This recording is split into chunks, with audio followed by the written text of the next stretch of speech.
السلام عليكم. وعليكم. نحمده ونصلي على رسوله الكريم أما بعد. بسم الله الرحمن الرحيم. وما هذه الحياة الدنيا إلا لهو ولعب. وقال الله تعالى في مقام آخر: من عمل صالحا من ذكر أو أنثى وهو مؤمن فلنحيينه حياة طيبة ولنجزينهم أجرهم بأحسن ما كانوا يعملون. وقال الله تعالى في شان محمد صلى الله عليه وسلم: ما كان محمد أبا أحد من رجالكم ولكن رسول الله وخاتم النبيين وكان الله بكل شيء عليما. إن الله وملائكته يصلون على النبي يا أيها الذين آمنوا صلوا عليه وسلموا تسليما. اللهم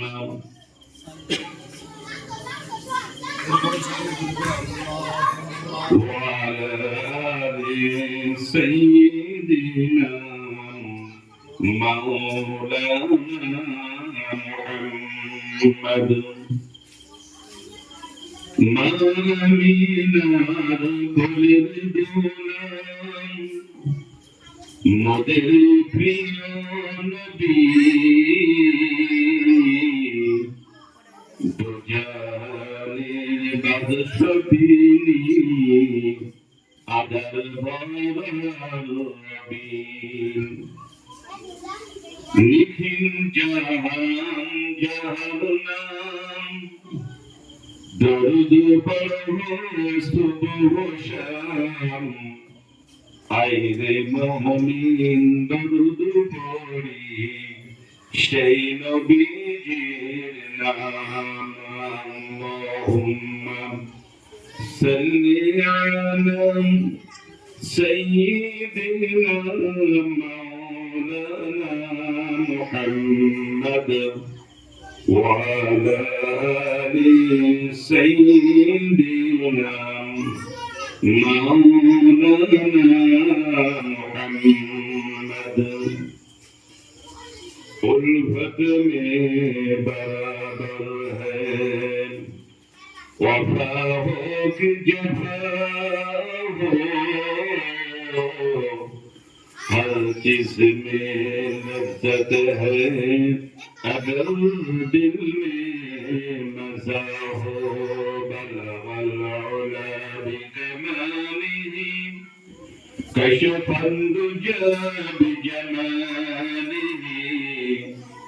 हसनत जमीउ खिसालिही सल्लू अलैहि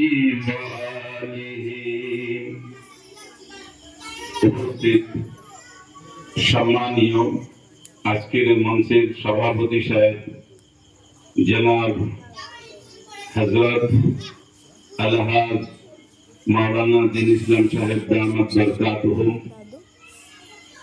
উপস্থিত আছেন বিভিন্ন জায়গা থেকে আগত মুআজ্জাজ মুহতারাম উলামায়ে কেরাম,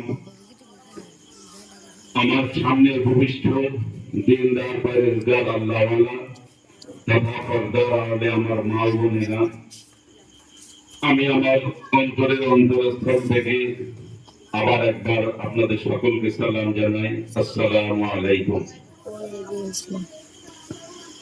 আজকের এই মঞ্চে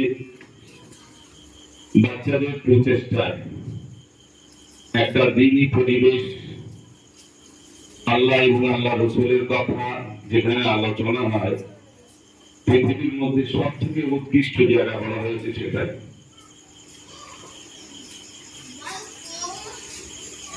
দেখা যায় বিভিন্ন শারীরিক সুস্থতার জন্য আমরা ডাক্তারের শরণাপন্ন হই, তেমনি ভাবে আমাদের রুহানি রোগও হয়। সেই রুহানি রোগটা থেকে নির্মূল করার জন্য, রুহানি রোগ থেকে মুক্ত হওয়ার জন্য, রুহানি রোগ থেকে বাঁচার জন্য এরকম ধরনের দিনী পরিবেশ আমাদের খুবই প্রয়োজন। ওয়াজের মাহফিলে ওয়াইজিন বক্তাগণ যখন বক্তৃতা দেন, তখন সেই মজলিসে বসে উপলব্ধি করা যায় যে বক্তা যে বক্তৃতা দিচ্ছেন বিভিন্ন ভাষায় বিভিন্ন পদ্ধতিতে আমার মধ্যে সেই সমস্ত রোগ আছে কিনা। যে রোগ যদি থাকে তার থেকে মুক্ত হওয়া, তার থেকে পরহেজ করা, তার থেকে বাঁচা আমাদের জন্য অপরিহার্য। আর যদি না থাকে আলহামদুলিল্লাহ, আল্লাহ পাকে শুকরিয়া জানানো। যাই হোক, আজকে এই মজলিসে এসে খুবই ভালো লাগলো।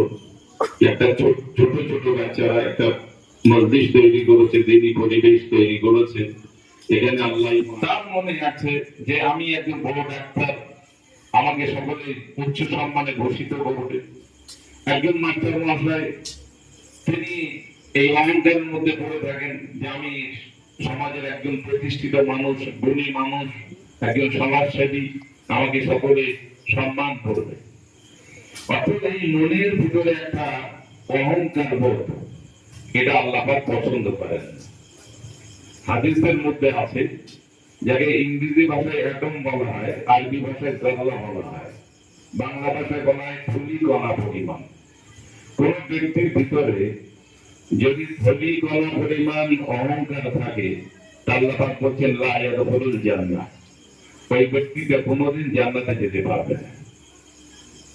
হযরত ওমর রাদিয়াল্লাহু তাআলা আনহু বলেন, আল্লাহ তুমি আমাকে আমার নিজের চোখে ছোট করে দাও, আমি যেন নিজেকে কোনোদিন বড় মনে না করি। আমি নিজেকে সবসময় নিজেকে ক্ষুদ্র, পৃথিবীর সব থেকে নিকৃষ্ট জীব, তার থেকেও আমি যেন ছোট মনে করতে পারি। আরবি ভাষায় বলা হচ্ছে আল্লাহুম্মা জাআলনি ফি আইনি সাগীরা ওয়া ফি আয়ুনিন নাসি কাবীরা। হে আল্লাহ, আমাকে তুমি আমার চোখে ছোট করে রাখো। তাই তিনি বলতেন, হায় হযরত ওমরকে যদি মানুষ হিসেবে জন্ম না দিয়ে সমুদ্রে, নদীতে, খালে যে তৃণলতা ভেসে যায় জড় পদার্থ, এই জড় পদার্থ করে সৃষ্টি করা হতো, তো ওমরকে আল্লাহর কাছে হিসাব নিকাশ দিতে হতো না। কাল কিয়ামতের ময়দানে ওমরকে প্রশ্নের সম্মুখীন হতে হতো না। এরকম ভাবে নিজেকে সম্বোধন করতেন। দাদান ইসলাম, আজকের এই মজলিসে আমি আপনাদের সামনে একটা আয়াত রেখেছি, মান আমিলা সালিহান মিন যাকারিন আও উনসা ওয়া হুয়া মুমিনুন। তোমাদের মধ্যে পুরুষ এবং নারী যারা নেক আমল করবে, ভালো কাজ করবে এবং এই অবস্থায় ঈমানি হালতে জীবন যাপন করবে, সে হচ্ছে মুমিন। আল্লাহ আতিউল্লাহ ওয়া আতিউর রাসূল, আল্লাহ সংবিধানকে মেনে চলে, আল্লাহ রাসূলের সুন্নাহকে যথাযথভাবে সম্মান করে এবং তার অনুযায়ী আমল করে, এই লোকটা হচ্ছে মুমিন। মুমিনকে আল্লাহ কি করবেন? ফালানুহিয়ান্নাহু হায়াতান তাইয়্যিবা। ওই মুমিন ব্যক্তি যতদিন দুনিয়াতে, পৃথিবীতে তার অবস্থান থাকবে, তিনি বেঁচে থাকবেন, তার আয়ু যতদিন দুনিয়াতে থাকবে, আল্লাহ পাক বলবেন তাকে হায়াতান তাইয়্যিবা, উত্তম জীবন দান করবেন, সম্মানের জীবন দান করবেন। সে সকলের কাছে সমাদৃত হয়ে মানুষের কাছে তার একটা পরিচয় থাকবে, আল্লাহর কাছে তো থাকবে। ফালানুহিয়ান্নাহু হায়াতান তাইয়্যিবা, এই দুনিয়াতে দুনিয়ার পর কি যারা ঈমানী হালতে জীবন যাপন করবে আল্লাহ পাক তাকে উত্তম জীবন দান করবে, তাই সে ধনী হোক আর গরীব হোক। আর ওয়ালানাজজিয়ান্নাহুম আজরাহুম বিআহসানি মা কানু ইয়ামালুন, আর মৃত্যুর পরে আল্লাহ পাক বলেন আহসান, সবথেকে উত্তম আল্লাহ পাক তাকে প্রতিদান আল্লাহ পাক তাকে নিজ হস্তে তাকে দান করবে। বলুন সুবহানাল্লাহ। ব্রাদার ইসলাম, আমরা মানুষ, আমি কিতাবে দেখেছি হযরত ওমর রাদিয়াল্লাহু তাআলা আনহুর মতো মানুষ জুমার দিনে খুতবা দিতে তিনি মেম্বারে উঠেছেন, এমন অবস্থায় একজন সাধারণ সাহাবী হযরত ওমর রাদিয়াল্লাহু তাআলা আনহুকে বলছেন, ইয়া খলিফাতুল মুসলিমিন, আপনি আজকে একটা নতুন জুব্বা পরে এসেছেন, এই জুব্বাটা পরে আপনি যে নামাজ পড়তে এসেছেন, এই জুব্বাটা করতে গিয়ে কিভাবে আপনি নিয়ে এসেছেন বা পড়েছেন, এর কৈফা সদুত্তর না দেওয়া পর্যন্ত আমি আপনার পিছনে ইক্তেদা করতে পারবো না। আগে সঠিক উত্তর দিতে হবে। বুঝতে পারছেন? একজন প্রেসিডেন্ট, বিশাল পৃথিবীর অর্ধেক দুনিয়া যিনি বাদশাহ, সেই ওমর রাদিয়াল্লাহু তাআলা আনহু জুমার দিনে সারা জীবন তালিযুক্ত জামা পরে নামাজ পড়তে এসেছেন, আর একটা নতুন জুব্বা পরে এসেছেন। তাই কৈফিয়তের শিকার। ইসলাম কোন পর্যায়ে ছিল এটা জিজ্ঞাসা করা। নিশ্চয়ই আপনি, উনি বলছেন বাইতুল মাল থেকে একটা করে কাপড় দেওয়া হয়েছে গত কয়েকদিন আগে।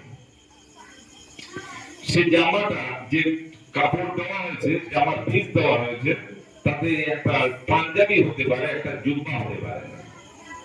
তাহলে নিশ্চয়ই আপনি আমিরুল মুমিনিন, তাহলে আরেকটা পিস আপনি চুরি করেছেন। সেই দুটো পিস মিলে একটা জুব্বা আপনি তৈরি করে আজকে নামাজ পড়াতে এসেছেন। আর চুরি করা জুব্বা পরে আপনি যদি নামাজ পড়েন, আপনার পিছনে আমাদের নামাজ হবে না। তখন হযরত ওমর রাদিয়াল্লাহু তাআলা আনহু চোখ দিয়ে অশ্রু বার করছেন, আর আপনি বলছেন আমি চোর। এই কথার উত্তর আমি দেব কি?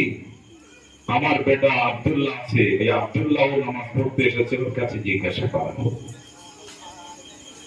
আব্দুল্লাহকে যখন জিজ্ঞাসা করা হচ্ছে যে রহস্যটা কি, তখন বলল যে বাইতুল মাল থেকে জামার পিস একটা একটা করে দেওয়া হয়েছিল, তা আমাকেও একটা দেওয়া হয়েছিল। আমি আমার আব্বাকে বলেছিলাম, আমার আব্বা সারা জীবন একটা জামা পরে সকালবেলা জুমার দিনে, যে জামা যেহেতু জুমার দিনে নামাজ পড়বেন, ওই জামাটা সকালবেলা ধুয়ে দেওয়া হয়,